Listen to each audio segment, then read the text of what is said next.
আর ইসলামী আন্দোলনের হাত পাখা এক জায়গায় করতে পেরে উনি মহাবীরে পরিণত হয়েছেন। অবশ্য সামনের দিনে আরো বড় বড় সমাবেশ হবে, সেখানে হয়তোবা এর চাইতে আরো অনেক বেশি লোক আপনারা দেখবেন, এবং বাংলাদেশে কোরআনের আইনের পক্ষে যে জোয়ার শুরু হয়েছে এটা ইনশাআল্লাহ বিজয় লাভ করবে ইনশাআল্লাহ। সম্মানিত ভাইরা, 1947 সাল থেকে 24 বছর ধরে পাকিস্তান ইসলামের নামে অর্জিত হয়েছিল। আপনারা বলেন, ইসলামের নামে পাকিস্তান হওয়ার পরে সেই পাকিস্তানে কোরআনের আইন চালু হয়েছিল? যদি বলেন হয়েছিল? ইসলামী আইন তারা চালু করে নাই, বরং ইসলামের সাথে গাদ্দারি করার কারণে সে দেশটি টিকে থাকতে পারে না। 1971 থেকে 2024 54 বছর যে আন্দোলন, 54 বছর যে দৃশ্য আমরা দেখেছি, তারা অনেক কথা বলেছে, কিন্তু দেখা গেছে তারা ইসলামের বিরুদ্ধে অবস্থান নিয়েছে। ইসলামের একাত্ম যা ছিল তাও বিতাড়িত করেছে। একটু আগেই শুনেছেন, আল্লাহর প্রতি আস্থা, সকল কাজের জন্য আল্লাহর প্রতি ঈমান এবং আস্থা যেটা সংবিধানে ছিল, বিগত স্বৈরাচার সরকার, ফ্যাসিস্ট সরকার সেটাও বিদায় করে দিয়েছে। কথা ঠিক কিনা বলেন? পরিষ্কার করে বলতে চাই, আল্লাহ আমাদেরকে সৃষ্টি করেছেন, আল্লাহ আমাদেরকে আইন দিয়েছেন, সেই আইন হচ্ছে আল্লাহর দেওয়া বিধান আল কোরআন। যতদিন পর্যন্ত আল কোরআনের আইন আমরা আমাদের ব্যক্তি, পরিবার, সমাজ এবং রাষ্ট্র জীবনে বাস্তবায়িত করতে না পারবো, ততদিন আমাদের জীবন থেকে অশান্তি, দুঃখ যাবে না। আমাদের কপাল পুড়ছে এবং পুড়তেই থাকবে।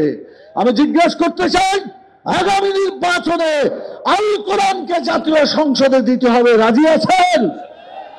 কোন ব্যক্তি সংসদে গেল, XYZ কে গেল বড় কথা নয়, কোরআনকে জাতীয় সংসদে দিতে হবে। যদি কোরআন জাতীয় সংসদে যায়, মানুষের কপালে যে আগুন জ্বলছে, এই দাও দাও করে আগুন নিভিয়ে যাবে, মানুষ শান্তিতে বসবাস করবে। আপনারা কি এটা বিশ্বাস করেন? সম্মানিত ভাইরা, আমি আরেকটি কথা আপনাদের সামনে বলতে চাই। এতক্ষণ পর্যন্ত যে সমস্ত ভাইরা কথাবার্তা বলেছেন সবগুলাই ভালো কথা, ও কথাগুলো আমারই, যার ফলে যা বলবো পুনরাবৃত্তি হবে। সেজন্য আমি সময়কে একেবারে শেষ করতে চাই। আসরের নামাজের আজান হয়ে গেছে, সেজন্য আমি যে কথাটা দিয়ে শেষ করতে চাই, বাংলাদেশ জামাত ইসলামী আমির ডাক্তার শফিকুর রহমান সাহেব আর আজকের ইসলামী আন্দোলনের আজকের মহাসমাজ সম্মানিত সভাপতি, ওনারা দুজন পাশাপাশি একসাথে বক্তব্য রেখে আজকের এই ঐতিহাসিক যে মহাসমাবেশ, এটাকে সার্থক করেছে এই দুজন ব্যক্তিত্ব পাশাপাশি দাঁড়িয়ে আলোচনা করার ফলে। আমরা বিশ্বাস করি আরো যত দল আছে সবাইকে একই একই ভাবে আমরা যদি গোটা বাংলাদেশে কোরআন আছে যেখানে আমরা থাকবো সেখানে, ইসলাম আছে যেখানে আমরা থাকবো সেখানে, আল কোরআনের আলো ঘরে ঘরে জ্বালো। আমি শুধু আল কোরআনের আলো ঘরে ঘরে জ্বালো এতটুকু বললেই হবে না। আল কোরআনের আলো ঘরে ঘরে জ্বাললে আপনার বাড়িতে আমার বাড়িতে জ্বললো, কিন্তু বাংলাদেশের টেকনাফ থেকে তেঁতুলিয়া পর্যন্ত কোরআনের আলো জ্বলবে? এটা জ্বালাতে হলে জাতীয় সংসদে কোরআনের আইনের বিল পাস করতে হবে।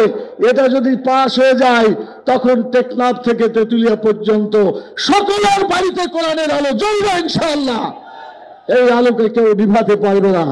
আল্লাহ তাআলা তার নূরকে বিজয়ী করতে চেয়েছেন। আল্লাহু মুতিম্মু নূরিহি ওয়ালাউ কারিহাল কাফিরুন। আল্লাহ তাআলা তার নূরকে বিজয়ী করবেন। আমরা আভাস দেখতে পাচ্ছি রাসূল সাল্লাল্লাহু আলাইহি ওয়াসাল্লামের গাজওয়ায়ে হিন্দের যে ভবিষ্যৎবাণী হাদিস আপনারা পড়েছেন, সেখানে একটা যুদ্ধ হবে, এই যুদ্ধে হিন্দুস্তান পরাজিত হবে, মুসলমানরা জয়লাভ করবে ইনশাআল্লাহ। সেদিন খুব বেশি দূরে নয়। আর একটা ভবিষ্যৎবাণী তিনি করেছেন, ফিলিস্তিন বা গাজায় যেভাবে ইহুদিরা মুসলমানদেরকে হত্যা করছে, ইরান সহ অন্য জায়গায়, এই ইহুদিরা এমন ভাবে পরাজিত হবে, তারা পালাবে, পালাইতে পালাইতে তারা লুকানোর জায়গা খুঁজবে, লুকানোর জায়গা খুঁজে পাবে না।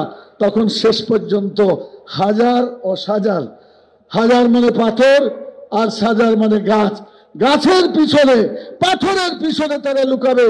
আল্লাহর ইচ্ছায় পাথর কথা বলবে, গাছ কথা বলবে, আল্লাহর সেই রাসূলুল্লাহ সাল্লাল্লাহু আলাইহি ওয়াসাল্লাম হাদিস অনুযায়ী সেখানে বলা হয়েছে তালিয়া ইবাদাল্লাহ, হে আল্লাহর বান্দারা তোমরা আসো, খুঁজ ওয়াক্তুল, এদেরকে ধরো এবং শেষ করো। সেদিনও খুব বেশি দূরে নাই, ইনশাআল্লাহ রাসূলুল্লাহ সাল্লাল্লাহু আলাইহি ওয়াসাল্লামের ভবিষ্যৎবাণী বিজয় লাভ করবে। আপনাকে এটা বিশ্বাস করেন? তাহলে সেই জন্য আগামী দিনে বাংলাদেশের কোরআনের রাজনীতির জন্য আজকে যে পরিবেশ হয়েছে সেই পরিবেশকে সুন্দর করার জন্য আজকে জালেমদের বিচার করতে হবে এবং সংস্কার করে নির্বাচন করতে হবে। যদি সংস্কারের বিচার না হয়, আগের মতো নির্বাচন হয়, এই নির্বাচন জনগণ গ্রহণ করবে না।